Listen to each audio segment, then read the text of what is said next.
Senor. Senor! I want to play too. But senor, you're not a Lucha Libre. Senor!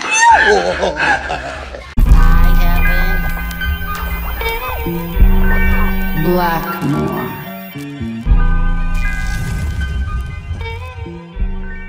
High-flying, crazy acrobatic stunts with jarring speed, with a little dash of capoeira to top it all.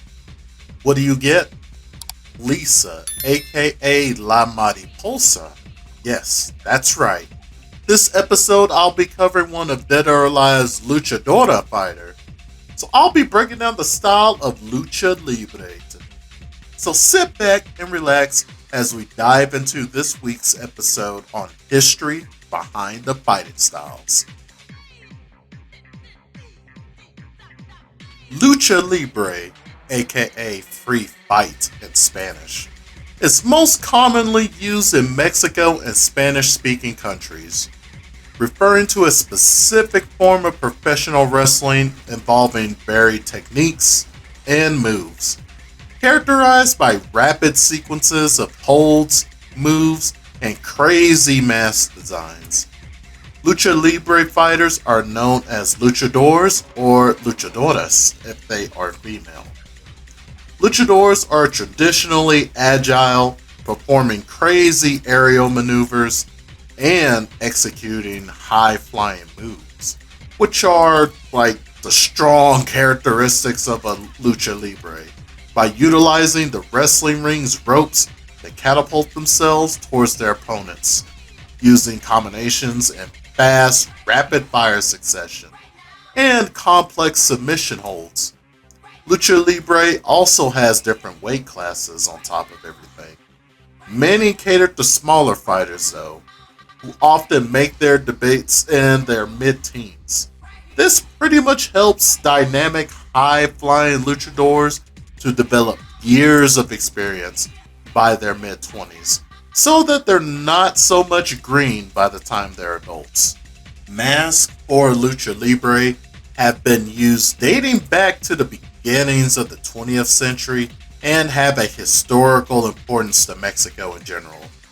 In modern Lucha Libre, masks are colorfully designed to evoke the images of animals, gods, ancient heroes, and other archetypes, whose identity the luchador takes on during a performance.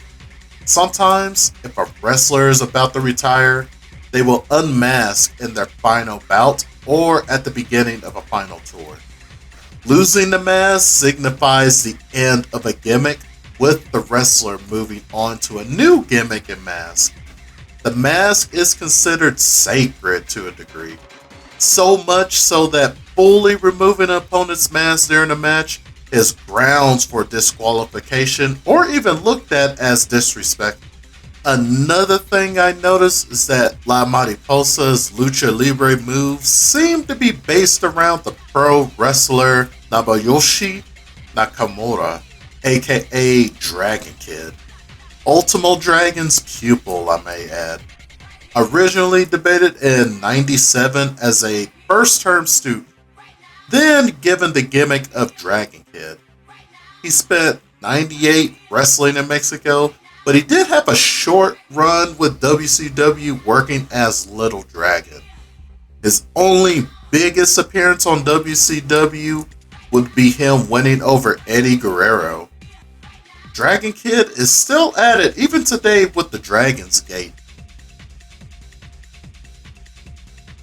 In the early 1900s, professional wrestling was mostly a regional phenomenon in Mexico until Salvador Loroz founded the Empresa Mexicana de Lucha Libre, Mexican Wrestling Enterprise. I'm hoping I said all of that right. In 1933, giving the sport a foothold for the first time.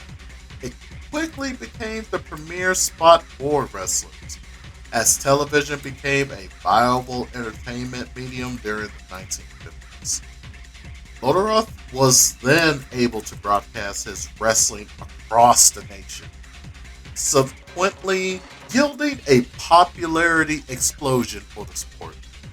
Moreover, it was the thing that allowed Odoroth to promote Lucha Libre's first breakout superstar into a national pop culture sensation. Around 1942, Lucha Libre would forever change when El Santo first stepped into it. The public fell in love with the secrecy of Santo's personality, and he became the most popular luchador in Mexico. His wrestling career lasted for almost 5 decades. 5 decades! During which he became like a symbol of justice for the common man through his appearances in comic books and movies, while the sport Lucha Libre received a crazy amount of mainstream attention. Some other legendary luchadors who helped popularize the sport I would like to include are Gory Guerrero, who is credited with creating moves and holds that are now so commonplace in professional wrestling. Another luchador named Blue Demon, Santo's greatest rival. And last but not least, Mil Macaraz. I do apologize if I happen to butcher that. It means man of 1,000 masks. So I'll be sure to put the correct name, if I am saying it wrong, in the video itself, just to let you guys know. Anyways, back to the video.